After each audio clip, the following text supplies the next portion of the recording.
নমস্কার বন্ধুরা, welcome to the daily story book আমার চ্যানেলে। তো আজকে আমরা দেখে নাও নামটা দেখতে পাচ্ছ, বাচ্চার বিরিয়ানি। আমরা কিন্তু হাবড়াতে চলে এসেছি বাচ্চাদের দোকানে। তো চলো বাচ্চাদের সাথে বেশ কিছু কথা জেনে নেবো, কিছু একটু কথা বলবো, একটু জানবো, একটু টাইম স্পেন্ড করবো।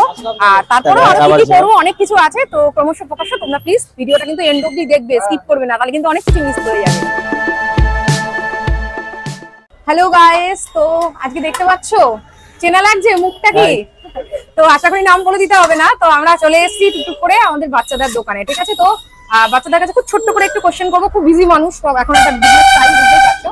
তো দাদা, তুমি কিভাবে ভাইরালটা হয়েছিল একটু ছোট্ট করে বলবে এই হিস্ট্রিটা? আমাদের ছিল লকডাউনের আগে একটা চায়ের দোকান, ওই দোকানটা মেইন দোকানটা। তো লকডাউনে অফ হয়ে যাওয়ার পর পুরো বাড়িতে বসে যাই। তারপর লকডাউনের সময় অনেক রকম কাজ করেছিলাম, করে পেট চালিয়েছি। তারপর 2021 শেষের দিকে এখন সব স্বাভাবিক আসে, পুজোর সময় 2021 তখন বিরিয়ানির দোকান থেকে স্টার্টিং করলাম। আমার দাদা বলে বিরিয়ানি দোকান দে, ভালো চলবে। ওই থেকে শুরু করছিল হাবড়া স্টেশনের উপরে। আবার 20 প্লেট 30 প্লেট করে মাল হতো, টুকটুক করে বেচা বিক্রি বাটা চলছিল। ছোট দোকান ছিল, যাই হোক একটা ছোট চায়ের দোকান থেকে বিজনেস চেঞ্জ করে লকডাউনের সময় এবং ছোট করে স্টার্ট করে। একদম। তারপরে তো আর বাকিটা বলার কিছুই নেই, তোমরা জানো। দেখো আমার এখানে আসা মেইন ক্রেডিট হচ্ছে ফুড ব্লগারদের। হ্যাঁ একদমই, এটা তো অস্বীকার করা যাবে না। তো তাদের সাপোর্টে, তোমাদের ভালোবাসায় আজকে আমাদের দোকান এই যাবে। তো যাই হোক, এটা তো শুনলাম। আর বাচ্চাটা তোমার মানে নেক্সট, তুমি তো আপাতত তোমার যা বিজনেস আছে সেটা তো মেইনলি এই ফুড বিজনেসের উপরেই চলছে, দুটোই চলছে। তোমার আদার্স আর ফিউচারে কি প্ল্যান আছে? অন্য কোনো আরো যদি তোমার আর্নিং বাড়ে, কি কোনো তো প্ল্যানিং থাকে মানুষের যে আমি এটা থেকে অন্য আরো এই বিজনেস কনভার্ট করব বা এটা কিছু করব, এরকম কিছু প্ল্যানিং? না, এই ব্যবসাটার উপর মেইনলি ফোকাস করার খুব ইচ্ছা, আর এটা আরো বড় করার ইচ্ছা আমার।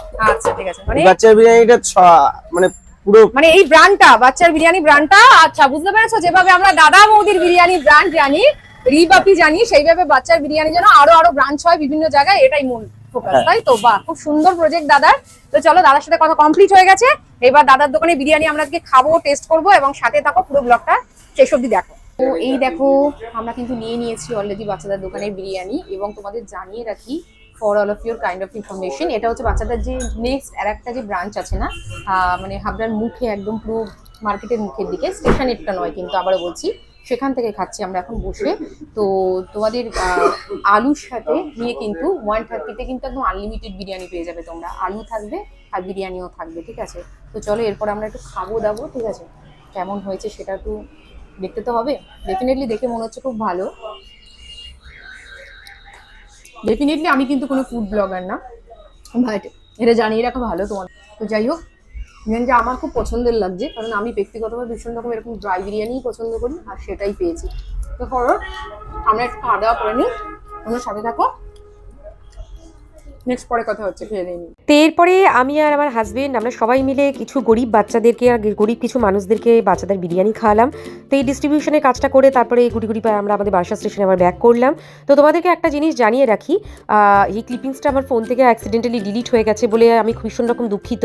তো তার জন্যই তোমাদেরকে আমি শর্টে বলে দিচ্ছি, তোমরা বাচ্চাদের দোকানে গেলে পুরনো যে দোকানটা আছে, অর্থাৎ স্টেশনের গায়ে যে দোকানটা আছে, সেখানে 85-এও কিন্তু তোমরা আনলিমিটেড আলু আর বিরিয়ানি কিন্তু পেয়ে যাবে। এটা আমি প্রথম দিকে বলতে ভুলে গেছিলাম, তাই তোমাদেরকে জানিয়ে দিলাম। তোমরা 130-তে যেটা দোকানে বসে খাচ্ছ, সেখানেও আনলিমিটেড পাবে আলু বিরিয়ানি, আর ওখানেও কিন্তু আলু বিরিয়ানি আনলিমিটেড পেয়ে যাচ্ছ। তো আর দেরি কেন, যাও বাচ্চাদের বিরিয়ানি খেয়ে আসো। কেমন লাগলো তোমরা অবশ্যই জানাবে। সো আর বেশি কিছু কথা বলছি না, ব্লগটা ছোট্ট করে এখানেই শেষ করছি। তোমরা কিন্তু খেয়ে এসে ফিডব্যাকটা অবশ্যই কমেন্টে জানিও। ধন্যবাদ।